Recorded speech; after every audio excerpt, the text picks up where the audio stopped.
If you have been watching my other videos, you'll notice a drastic and sudden change of square because when I was making my last video, I was like, these colors seem really bright for winter. And I realized that I made my thing backwards. I wanted the dark and dreary colors to be in the freezing cold and the lighter, brighter colors to be in the warm temperatures. So I redid my square. Well, it's a circle right now, but it'll be a square. So I reversed it and redid my square to match what I had originally planned. So here we have 1, 2, 3, round 3 finished with the slip stitch where we stopped at the end of the last video. And again, I'm always trying to avoid standing stitches and all that. So I'm gonna cheat a little bit here, and I'm gonna teach you the same cheat. You can do it or not, it's up to you. I'm gonna slip stitch in the next stitch as well. So I'm already in the top of this stitch, so I'm gonna slip stitch into this chain here. And I need to change color. So if you don't need to change color for round 4, you're just gonna slip stitch. So you're gonna pull this through both, and then you're gonna start round 4. I need to change color because we are firmly planted in the negative today. I'm actually doing my video an hour early because it's not gonna go above 0 today. So I don't need to wait. So I'm gonna hold my old color back there, my round 3 color, and then I'm gonna get my round 4 color, which is negatives, and I'm gonna pinch that in there, and then I'm gonna do my yarn over and pull through with my new color. And then again, I always tie knots. You don't have to tie knots, it just makes me feel more secure. So I'm gonna tie a knot in those 2 tails, and then for some reason I made this super long, so I'm gonna cut some of that. And so round 4 is almost the same as round 3. Almost no change in what you're doing here. It's very simple, small change. So I'm gonna pull these tails forward so I can crochet them into my first cluster. So again, this is the beginning, so I'm gonna chain 2 to get my cluster started there.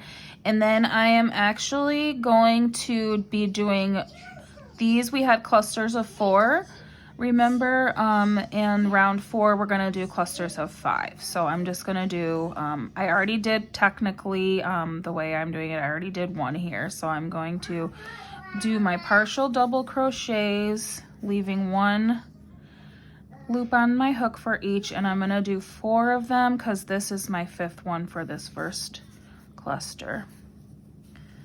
So these are the same clusters as last round, except that you're doing 5 instead of 4. So 1, 2, 3, 4, and I need 1 more. And it's just gonna be just a little bit wider than the round before, just so there's just a little bit of a change. Okay, so you can see I've got 1, 2, 3, 4, 5. And I'm gonna yarn over and pull through all those loops, and then I'm gonna chain 2 again like I did on the last round.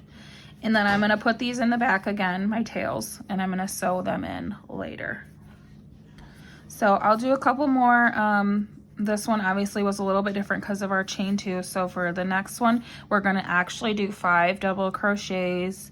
So you're gonna yarn over and put it again through the space, not through any stitches, through the space between. And you're gonna do all the way up till you've got one loop of that double crochet left and my beginning loop. Okay, we're gonna do 5 of these. 2, 3, 4, and 5.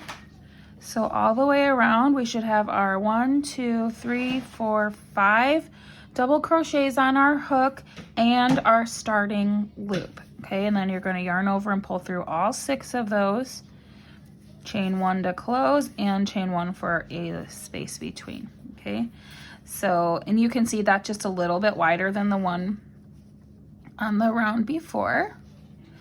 And I am gonna go ahead and do one more while you are watching, and then I'll just come back at the end.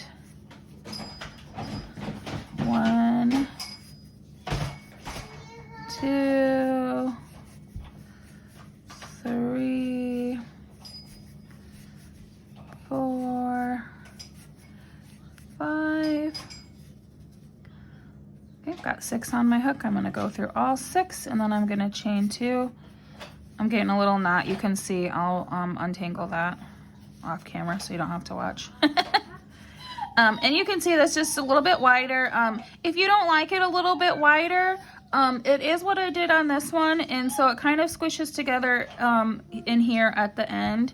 And then you can see more space here. You obviously, these are your squares, so do it however you want. But this is just the pattern that I'm going to be using. So I'm going to do 5 clusters all the way around, and then I'll come back at the end. I've got 1 more space left in between my round 3 stitches. So I'm going to close up that one with 2 chains, and then I am going to do my last double crochet cluster here. And it's okay to pull this up a little bit to kind of be the height of the others, so that your clusters aren't like crunched together.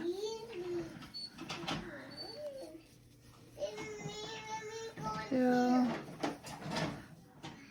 3, 4, and 5. 1, 2, 3, 4, 5. Close it up, and then I'm going to slip stitch into the top of that first double chain cluster. And you can tell, well, I guess you can't tell on all of mine, but you can kind of see that here we've got our chain 2 going up. That's 1, 2, and then there's like a bigger stitch right here. Don't forget to go under both V's, or both sides of your V, all the time. Unless I tell you otherwise, which I'm not going to for this blanket, so you don't need to. So you're going to slip stitch in that last, or the first stitch rather, to close up that round. And then,